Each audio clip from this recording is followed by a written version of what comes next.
चार आने का हिसाब। बहुत समय पहले की बात है। चंदनपुर का राजा बड़ा प्रतापी था। दूर दूर तक उसकी समृद्धि की चर्चाएं होती थी। उसके महल में हर एक सुख सुविधा की वस्तु उपलब्ध थी, पर फिर भी अंदर से उसका मन अशांत रहता था। उसने कई ज्योतिषियों और पंडितों से इसका कारण जानना चाहा। बहुत से विद्वानों से मिला। किसी ने कोई अंगूठी पहनाई तो किसी ने यज्ञ करवाए, पर फिर भी राजा का दुख दूर नहीं हुआ। उसे शांति नहीं मिली। एक दिन भेष बदलकर राजा अपने राज्य की सैर पर निकला। घूमते घूमते वह एक खेत के निकट से गुजरा। तभी उसकी नज़र एक किसान पर पड़ी। किसान ने फटे पुराने वस्त्र धारण कर रखे थे और वह पेड़ की छांव में बैठकर भोजन कर रहा था। किसान के वस्त्र देख राजा के मन में आया कि वह किसान को कुछ स्वर्ण मुद्राएं दे दे, ताकि उसके जीवन में कुछ खुशियां आ पाए। राजा किसान के सम्मुख जाकर बोला, मैं एक राहगीर हूँ। मुझे तुम्हारे खेत पर ये 4 स्वर्ण मुद्राएं गिरी मिली। चूँकि यह खेत तुम्हारा है, इसलिए ये मुद्राएं तुम ही रख लो। किसान, ना ना सेठ जी, ये मुद्राएं मेरी नहीं है। इसे आप ही रखें या किसी और को दान कर दें।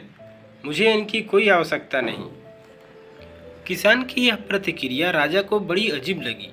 वह बोला, धन की आवश्यकता किसे नहीं होती, भला आप लक्ष्मी को ना कैसे कर सकते हैं। सेठ जी, मैं रोज़ 4 आने कमा लेता हूँ और उतने में ही प्रसन्न रहता हूँ। किसान बोला, क्या आप सिर्फ 4 आने की कमाई करते हैं और उतने में ही प्रसन्न रहते हैं? यह कैसे संभव है? राजा ने अचरज से पूछा। सेठ जी, किसान बोला, प्रसन्नता इस बात पर निर्भर नहीं करती कि आप कितना कमाते हैं या आपके पास कितना धन है। प्रसन्नता उस धन के प्रयोग पर निर्भर करती है। तो तुम इन 4 आने का क्या क्या कर लेते हो? राजा ने उपहास के लहज में प्रश्न किया। किसान भी बेकार की बहस में नहीं पड़ना चाहता था। उसने आगे बढ़ते हुए उत्तर दिया, इन 4 आनों में से एक मैं कुएं में डाल देता हूँ, दूसरे से कर्ज चुकता कर देता हूँ, और तीसरा उधार में दे देता हूँ, और चौथा मिट्टी में गाड़ देता हूँ। राजा सोचने लगा। उसे यह उत्तर समझ नहीं आया। वह किसान से इसका अर्थ पूछना चाहता था, पर वह जा चुका था। राजा ने अगले दिन ही सभा बुलाई और पूरे दरबार में कल की घटना कह सुनाई और सबसे किसान के उस कथन का अर्थ पूछने लगा। दरबारियों ने अपने अपने तर्क पेश किए, पर कोई भी राजा को संतुष्ट नहीं कर पाया। अंत में किसान को ही दरबार में बुलाने का निर्णय लिया गया।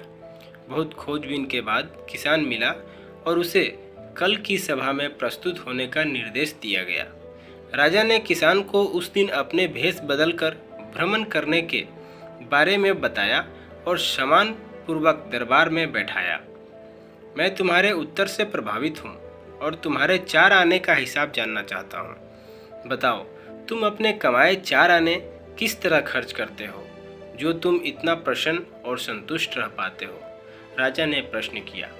किसान बोला, हुजूर, जैसा कि मैंने बताया था, मैं 1 आना कुएं में डाल देता हूँ, यानी अपने परिवार के भरण पोषण में लगा देता हूँ। दूसरे से मैं कर्ज चुकता करता हूँ, यानी इसे मैं अपने वृद्ध माँ बाप की सेवा में लगा देता हूँ। तीसरा, मैं उधार दे देता हूँ, यानी अपने बच्चों की शिक्षा दीक्षा में लगा देता हूँ। और चौथा, मैं मिट्टी में गाड़ देता हूँ, यानी मैं 1 पैसे की बचत कर लेता हूँ, ताकि समय आने पर उसे किसी से मांगना ना पड़े और मैं इसे धार्मिक, सामाजिक या अन्य आवश्यक कार्य में लगा सकूँ।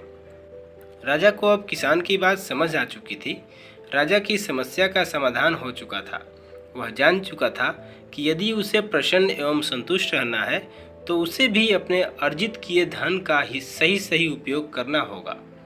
मित्रों, देखा जाए तो पहले की अपेक्षा लोगों की आमदनी बढ़ी है, पर क्या उसी अनुपात में हमारी प्रसन्नता भी बढ़ी है?